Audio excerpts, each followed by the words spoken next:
Hello everyone, a very good afternoon to all of you. Dear students, as you know, we have completed the chapter Discovering Tut the Saga Continues. And today we have to discuss the questions related to this chapter.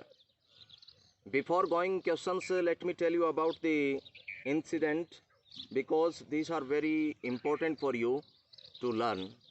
First, see the title, Discovering Tut the Saga Continues. It's all about discovering Tut. And Tut was the last heir of that powerful dynasty who ruled in ancient Egypt for many centuries. सदियों तक शासन करने वाला जो वंश था उसका अंतिम शासक था Tut and he get the title of pharaoh from the people at that time. उसको जो पदवी मिली थी वो किसकी थी? फेरो की. फेरो उस समय के जो शासकों को लोगों के द्वारा एक पदवी दी जाती थी, टाइटल दिया जाता था. So he was the last heir of that powerful family. That's why it is being the matter of great speculation for the modern society to acknowledge the details of his sad demise, how he died at the early age, how he became the pharaoh at the age of almost 10 to 11 years. So first you have to learn about the dynasty. His father or grandfather, maybe the father or grandfather, was Amenhotep III, and he was a great pharaoh at that time. Powerful pharaoh, I would like to say, and he ruled ancient Egypt more than 4 decades, or we can say 40 years. So we get the detail. We get the detail of that powerful dynasty right from, Amenhotep III, the father or grandfather of Tut or Tutankhamun, and he ruled almost 40 years in ancient Egypt, and he was the powerful pharaoh, and he almost ruled 40 years, and almost I would like to say that he was considered one of the best ruler of that dynasty. After that, Amenhotep IV, his son, became the pharaoh or the king, and it is being called the strangest period of the ancient Egypt as far as this dynasty is concerned. इसको सबसे विचित्र शासक कहा जाता था जो उसके बाद में शासक बना एमेनहेटप IV. उसने क्या किया? He promoted the worship of Aten, God सन.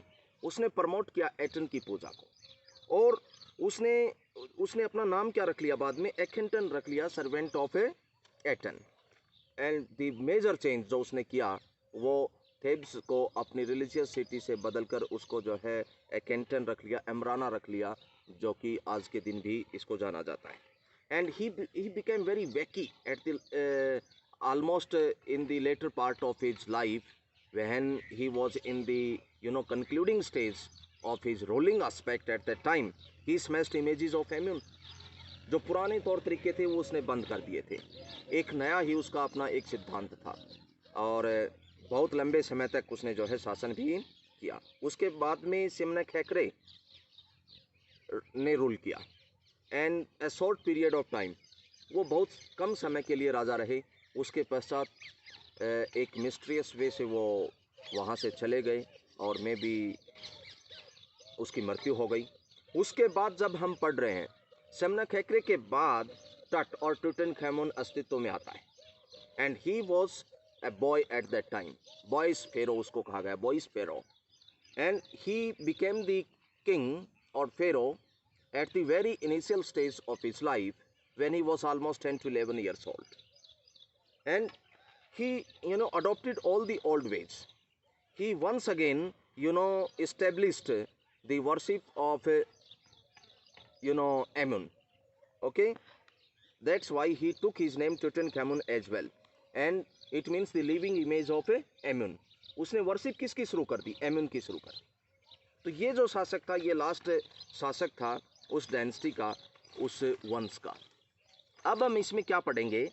अब हम रियली ये जानेंगे कि जो इन्वेस्टिगेशन हुए 1922 से लेकर के 2007 तक के जो इंसिडेंट हुए, जो ये डिस्कवर कर रहे थे कि आखिरकार उसकी मृत्यु कैसे हुई, किन परिस्थितियों में हुई, वो सारी की सारी चीज़ें हम इस चैप्टर में पढ़ते हैं. देखिए स्टूडेंट, सबसे पहले his tomb was discovered by a very well-known archaeologist Howard Carter, and he discovered Tut's tomb in the year 1922, and it was investigated in the year 1925. Okay, first 1922 में डिस्कवर की गई उसकी टर्म को, उसके पश्चात 1925 में उसका इन्वेस्टिगेट किया गया। पहला ये इन्वेस्टिगेशन था, और इस इन्वेस्टिगेशन में जो चीज़ सामने आई वो क्या थी कि ही वॉज बीइंग मर्डर्ड, उसकी मृत्यु एक हत्या थी, ये कहा गया। After that there was another inspection, another investigation, and it was being held in the year 1968, and in 1968 x-rays done. Okay, as I earlier mentioned, x-rays done in the year 1968, and there were several startling fact came out from these x-rays. और वो startling fact क्या थे? There were front ribs of that skeleton were missing. उसके जो front ribs थे वो गायब मिले, सामने की जो पसलियाँ थी, कुछ अस्थि पिंजर था वो गायब मिला, और ये एक अलग ही इसको आयाम मिल गया। लेकिन जो मर्डर की पॉसिबिलिटी थी उसको यहाँ पर भी डिनाई नहीं किया गया था। After that 2005, in 2005 once again is mummy को हम प्रिरक्षित शव कहेंगे, प्रिजर्व डेड बॉडी कहेंगे, उसको एक बार फिर से जांचा गया, और इस समय सीटी स्कैन किया गया उसका। This time CT scan done, and once again few startling fact came into the modern world, into the mind of modern world, कि आखिरकार उसकी मृत्यु का कारण क्या था। May be the leg fracture, एक अलग से एक जो एस्पेक्ट था वो इसमें निकल करके आया, ठीक है। और उसके पश्चात 2007 से 2009 तक का जो एग्जैक्ट जो पीरियड है, वो पीरियड इसमें ये शो करता है कि उसका डीएनए टेस्ट किया गया, और उसमें his body was infected by malaria, it is being sad, ये भी कहा गया। तो ये उनका एक पूरा आप कहेंगे कि इतिहास है इस डेंसिटी का। सबसे पहले एमेनहेटप थर्ड, उसके बाद एमेनहेटप फोर्थ, फिर सेमनेखेक्रे, उसके पश्चात टट आया। टट वो लास्ट था, उस पावरफुल डेंसिटी का लास्ट शासक था। उसके बाद में जब वो फेरो बना, बहुत जल्दी उसकी मृत्यु हो गई। उसकी मृत्यु के बाद लगभग 3300 ईयर्स लेटर पहली बार उसकी टर्म को डिस्कवर्ड किया गया। आपको ध्यान रखना है, ऑब्जेक्टिव टाइप टेस्ट में भी ये क्वेश्चन ऑक्यूर हो सकता है कि कितने ईयर्स के बाद उसकी टर्म को जो है डिस्कवर किया गया, किसके द्वारा किया गया, हावर्ड कार्टर के द्वारा किया गया। तो ये भी कहा जाता है कि हावर्ड कार्टर के इस इन्वेस्टिगेशन को रिसेंट किया गया, क्योंकि उसने इसको एक तरीके से छेनी की सहायता से, चीजल की सहायता से क्या किया गया, उसको काट करके निकाला गया। Now I would like to take the questions from this chapter. The first question is, why has king's body been subjected to repeated scrutiny? Why has king's body, Tut's body been subjected to repeated scrutiny? बार बार उसकी scrutiny क्यों की गई? देखिए, he was the last heir of that powerful dynasty. वो अंतिम शासक था उस शक्तिशाली वंश का, और उसकी मृत्यु रहस्यमयी परिस्थितियों में हुई। Was died at the very early age of 19 years only, and he was the last heir of that powerful family. So it is the matter of great concern for the modern society. Everyone wants to know exactly the reason of his death. और ये एक लंबी process चली। Investigation जो scrutiny शुरू हुई वो 1922 से शुरू हुई और 2009 तक लिंगर ऑन किया उसने। तो किस लिए की गई, ये क्वेश्चन पूछा गया है कि why has king Tut's body been subjected to repeated scrutiny? इसलिए subjected to repeated scrutiny because he was the last heir of that powerful family and he died in a very unexpected manner. That's why it is the matter of great speculation for the modern society. Second question देखिए आप, why was Howard Carter investigation resented? Howard Carter के investigation को resented क्यों किया गया, उसका बुरा क्यों माना गया? That was the three-nested coffin where upon the Tut's body was laid. Okay, and when he find out that there were some rations, okay, and it was impossible to put out that dead body from the coffin because that was cemented from the bottom of the coffin. वो इसलिए उसका recent किया गया, recent माना गया क्योंकि Tut's body was being cemented at the bottom. Okay, and it was not possible for any legitimate force to pick it out. तो इसलिए क्या किया गया, उसने उसको सबसे पहले ब्लेजिंग सनसाइन में रखा, और क्योंकि उस साउथ इजिप्ट में जो सूर्य की किरणें बहुत तेज़ी से नीचे आती हैं, बहुत गर्मी होती है, तो उसने सोचा कि इससे ये जो रेशंस है ये लूजन अप हो जाएगा, इसलिए ब्लेजिंग सनसाइन में उसने उसको रखा, लेकिन कुछ नहीं हुआ। बाद में उसने क्या किया, चिजल्ड अवे करना पड़ा उसको, सेपरेट अलग अलग मेजर जॉइंट्स को काटना पड़ा छेनी की सहायता से, और उनको अलग करना पड़ा, और उसके बाद में एक सैंड लेयर उसने उस ताबूत में बनाई और उसके ऊपर उस डेड बॉडी को रखा इन्वेस्टिगेट करने के बाद।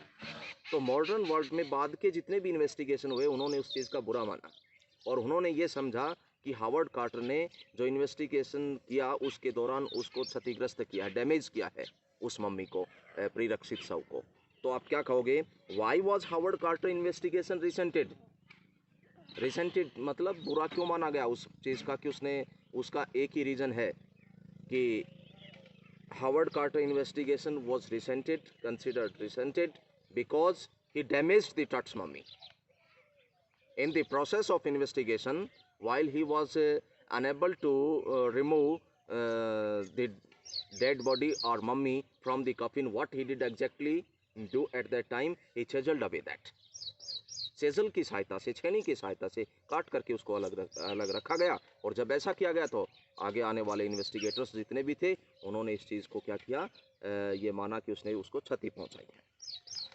नेक्स्ट क्वेश्चन देखिए, why was Tut's body buried along with gilded treasures? Buried along with gilded treasures, बहुत ज़्यादा ट्रेजर्स के साथ उस समय क्यों दफनाया जाता था? एक बात सबसे पहले ये है कि at that time you know the royals were fabulously wealthy. At that time the royals were fabulously wealthy, बहुत ज़्यादा उनके पास धन होता था, and they have a notion, उनका नोशन था, उनका एक सिद्धांत था, एक प्रिंसिपल था, वो ये कि मरने के पश्चात राजा अपने साथ जितने भी उसकी ज़रूरी सामान है वो साथ लेकर के जाता है।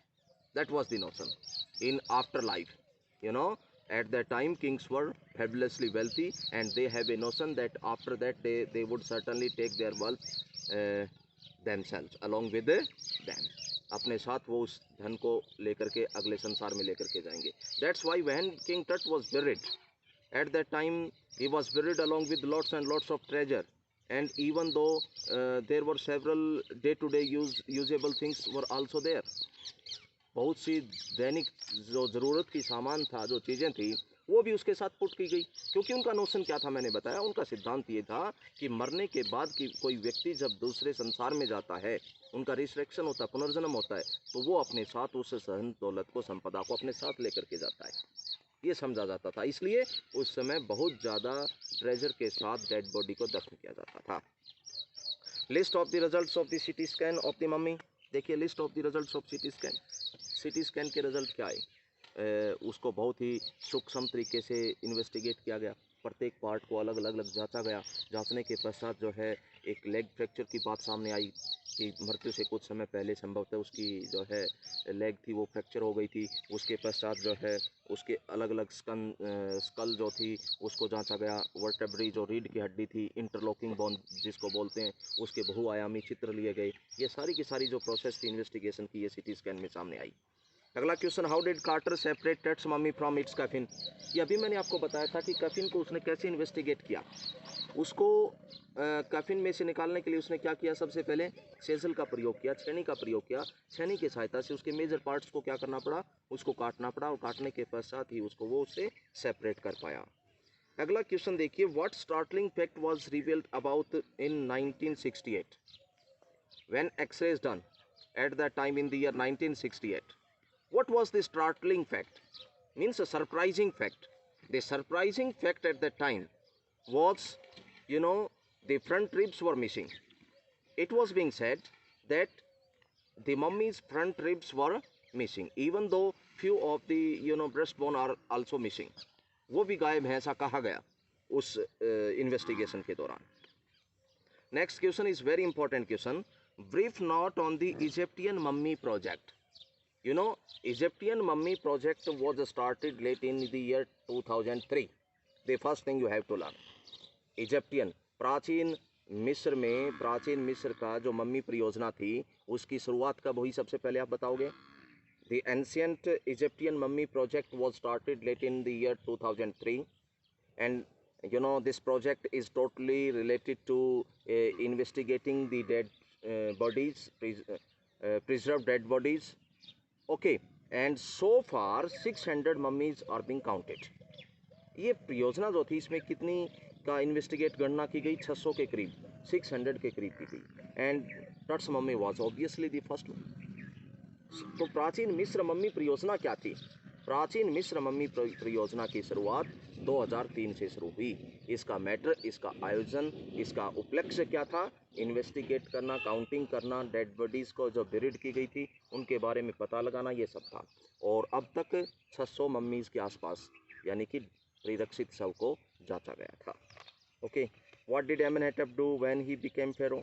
ही started the strangest period in ancient Egypt, and he promoted the worship of Aten, जैसे मैंने पहले बताया। And according to him he took his name to Akhenaten, servant of Aten. Thebes को उसने अमराना कर दिया। जितनी भी एम्यून देवता की जो मूर्तियाँ थी, इमेजेस थी, उसको उसने तोड़वा दिया, और उसके पश्चात सामने खेकरे आए थे। तो ये आपको बताना है। Explain king Tut is one of the first mummies to be scanned in life as in death. जिस प्रकार से जीवन में रीगली अहेड रहा टट, उसी प्रकार से मृत्यु के पश्चात भी वो सबसे आगे रहा। देखिए, यदि मृत्यु जब उसकी हुई तो वो लास्ट एयर था, अंतिम शासक था।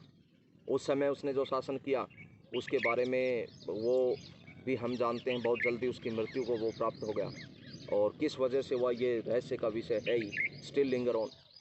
उस समय और उसके बाद में जब इन्वेस्टिगेशन की प्रोसेस शुरू हुई तो उस समय भी वो अपने देशवासियों में क्या रहा? सबसे आगे रहा। इसलिए ये कहा जाता है कि king Tut is one of the first mummies to be scanned in life as in death. और उसको इन्वेस्टिगेशन के पश्चात वापस एक बार फिर से उसके बेरियल चैम्बर के अंदर रख दिया गया। तो dear students, discovering Tut the saga continues. The chapter is totally related to ancient Egypt. आप बेसिकली इस चैप्टर को यदि इस हिसाब से याद रखोगे तो बहुत जल्दी याद रख सकते हो कि दो भागों में इसको बांट लीजिए। पहला उनके वंश के बारे में, कि सबसे पहला जो था फेरो था वो कौन था, उसके बाद कौन था, किस फेरो के शासनकाल में क्या हुआ। क्योंकि एक तरीके से ये ऐतिहासिक पृष्ठभूमि की तरफ चलने वाला चैप्टर, एक डेंसिटी का वर्णन है। पहले आप क्या पढ़ोगे जब भी इस चैप्टर को याद करते हो? तो फर्स्ट किंग के बारे में, फेरो के बारे में पढ़ोगे, एमेनहेटप थर्ड के बारे में पढ़ोगे, उसके पश्चात एमेनहेटप फोर्थ के बारे में पढ़ोगे, फिर शमने खेकरे के बारे में पढ़ोगे, उसके बाद कौन अस्तित्व में आता है? टट आता है, जो कि लास्ट एयर है पावरफुल उस डेंसिटी का।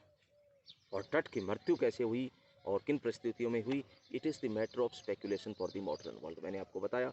और इसके बाद आप ये जो टाइमलाइन है जो मैंने अभी आपको बताई, ये टाइमलाइन भी आप याद रखोगे।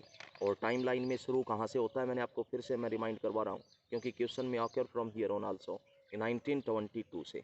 1922 में सबसे पहले हावर्ड कार्टर ने इन्वेस्टिगेट किया था, ये याद रखोगे आप। 1925 में उसकी पहली स्क्रूटनी थी, इन्वेस्टिगेशन था। उसके बाद 1968 में, उसके बाद जो था इन्वेस्टिगेशन वो 2005 में था, and after that at last 2009 में डीएनए। और कौन से सन में क्या हुआ था आपको ये याद रखना है। 1968 के अंदर एक्सरे डन हुआ, 2005 में सीटी स्कैन हुआ, और 2009 में डीएनए। जाही हवास जो था 2005 सीटी स्कैन का जो विवरण इसमें आता है, उसको जो लीड किया गया वो किसके द्वारा? जाही हवास के द्वारा किया गया था। It's all about the mystery of his death. So I have sent you the questions to your group, and I hope you understand very well. Thank you, have a nice day.